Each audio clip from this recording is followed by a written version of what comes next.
Hi, I'm Isabella, and since I was 16 years old, I have dreamed of becoming a burlesque dancer. And 10 years later, I finally said F it and became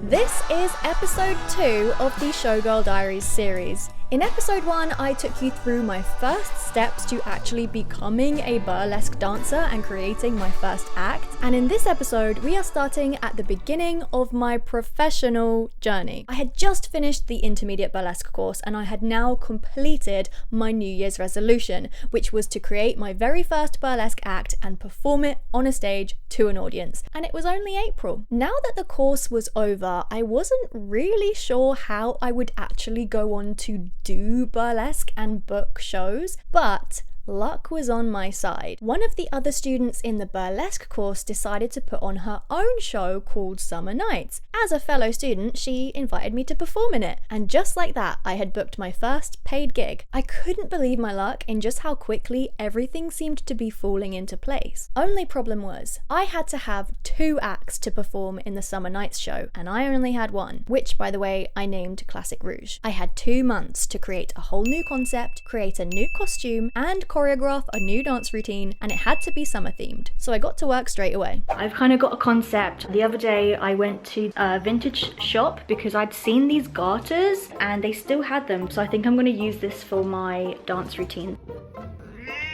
Yeah. My prop has arrived. This is actually a children's paddling pool. So let's get it out and see how big it is. Oh my god, it's perfect. It's only like 13 quid, folds up pretty small. So my concept was, lonely 50s housewife, during a heat wave, takes off all her clothes, and for the grand finale, pours ice water all over herself. And call me crazy, but I think this foldable paddling pool will be perfect. I also started gathering props and costume pieces that I would need, but the pasties I wanted were super expensive. So once again, I got crafty and made them myself.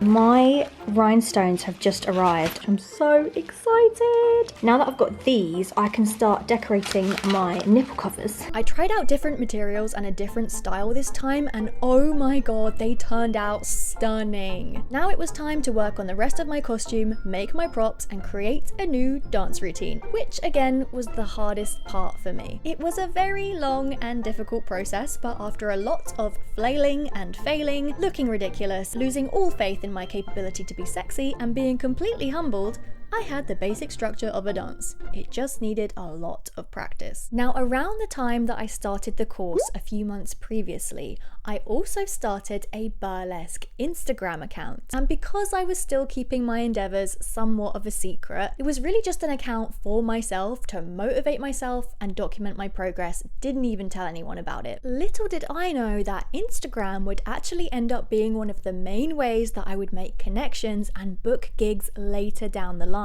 I was soaking up as much burlesque content as I could find on YouTube, and on Instagram I had followed as many burlesque performers, troupes, cabaret shows and venues as I could, and I quickly learned a lot about the burlesque community. I was starting to recognize certain performers, I had my favorites, I learned about many of the main burlesque shows and venues in London, and I was engaging in other performers' content a lot. And I think it was through engaging so much on Instagram that other people started to find me too. And that was when I started getting messages asking me to be a part of shows and photo shoots.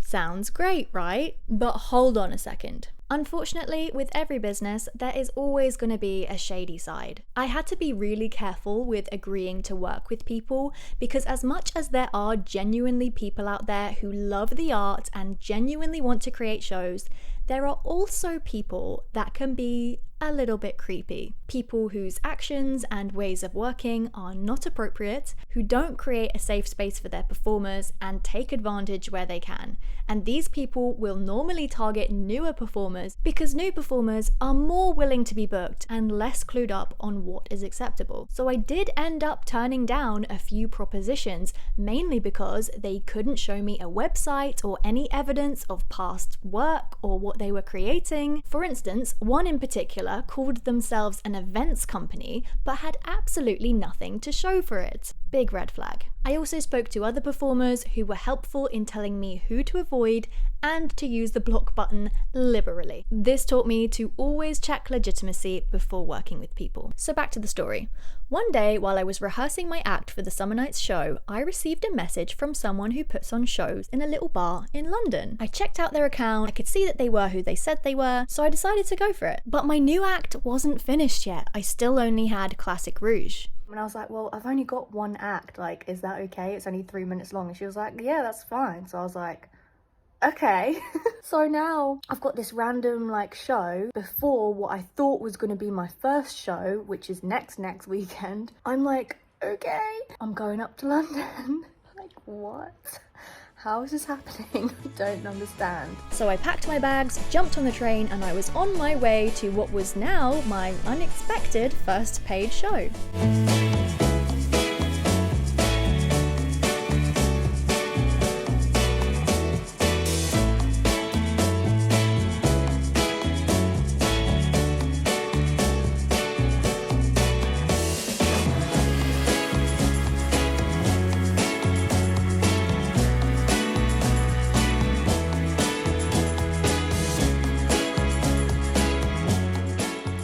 So I did my first show 2 nights ago. The performance went pretty well, but it was so hot and there was like nowhere really to change. We didn't have a good changing area. It was so small and it was really like up high and like a top floor in a flat in Soho. So I was so sticky that I couldn't do my stocking peel properly and my stockings were like stuck to my legs. So it was really ungraceful, and when I was taking them off, it was just very clumsy. The tech guy who did all the music wasn't there, so this lady had to do it, and she kept putting on the wrong music for people, starting the music way too early. Did start my music too early and my prop wasn't in the right place, so I had to do it myself. I had to walk on. I had to like basically ask her to start again. They couldn't figure out how to turn the music on. Like, it was just like, oh god, but it was fine.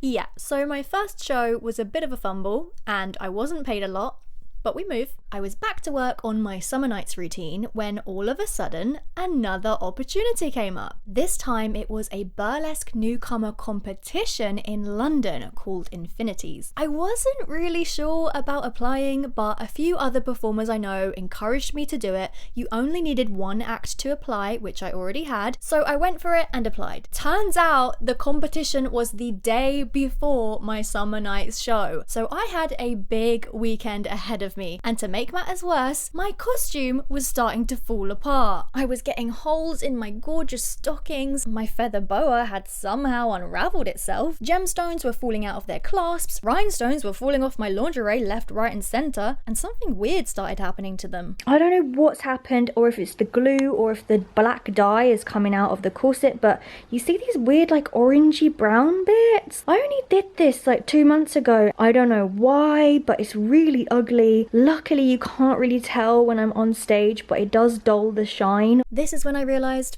I used the wrong rhinestones. I thought I had bought resin, but they were acrylic, which meant that the silver backing deteriorated quicker. This dulls the shine and causes them to fall off a lot. Acrylic are cheaper, they're a good starting place, and they don't look too bad, but considering how many hours and hours it takes to stick them on, I'd rather spend a little bit more if it means they won't fall off all the time. So lesson learned, I am only going to use glass and resin rhinestones from this point forward. I was also getting second thoughts about my costume. I wish that I didn't do this because now I've put these on, I can't really take them off and I don't like how it looks. Ideally it needs more, but it's such a pain to stick them on. I've kind of like cheated it a bit and I've just done the bits that shows. I have a bit of time today, so I'm gonna stick a few more on and try and make it look a bit better. And this is where the ongoing task of fixing, mending, altering and upgrading my costumes would begin. And yes, it really is ongoing, but I just about managed to fix everything before the competition. So I am now just packing all my stuff into a little suitcase. I'm actually gonna be doing my hair and makeup before I leave because it can sometimes be a hassle to do it at the actual place because often there's not actually a lot of room or space to do it. And this was a good opportunity for me to practice my vintage wet set curls, which is a vital skill for every burlesque dancer to have. It didn't come out how I wanted, but better than nothing. Okay, my stuff is all packed. I am ready to go. And before I knew it, I was off to London again.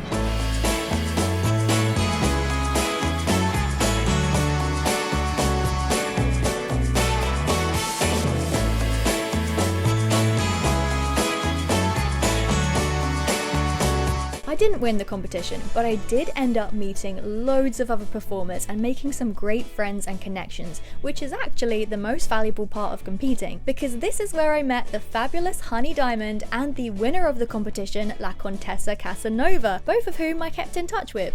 Go check them out, they're amazing. Good morning. So it is the morning after the show. I got into bed at like 2 a.m. I've got to do it all again tonight, and it's an even bigger show tonight because I'm doing my second act for the first time. I don't know how it's gonna go. It took me 5 hours to get there. I'm really not feeling good today. I woke up not really feeling very well rested. I've got a headache, my body is aching, but we're gonna power on through. I'm gonna get myself all ready and I'm gonna try and relax a little bit today for as long as I can. Despite feeling exhausted, I managed to power through and get myself ready for the Summer Nights show. And I was so nervous because this is where I would debut my brand new act.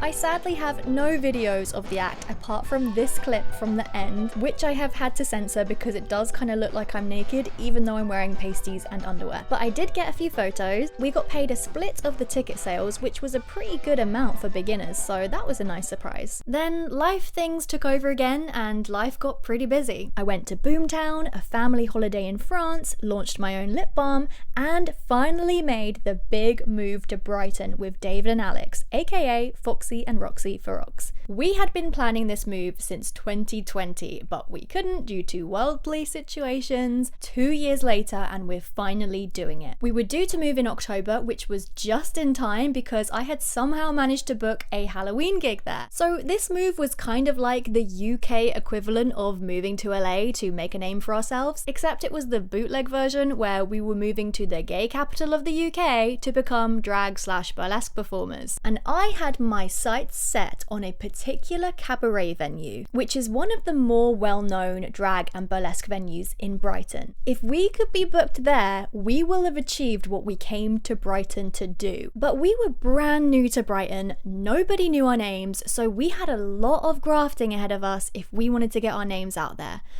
So we got to work. And you can find out what happened next in episode 3 linked below. But before you go, please give this video a thumbs up if you enjoyed it, give it a chance in the algorithm, leave a comment, subscribe for more episodes, and if you want to know when new episodes come out, click the notification bell or join my email group linked below. And here's your friendly reminder to go and see a burlesque show. Bye. Do you wanna feel what I feel? Will you step away from your shadow?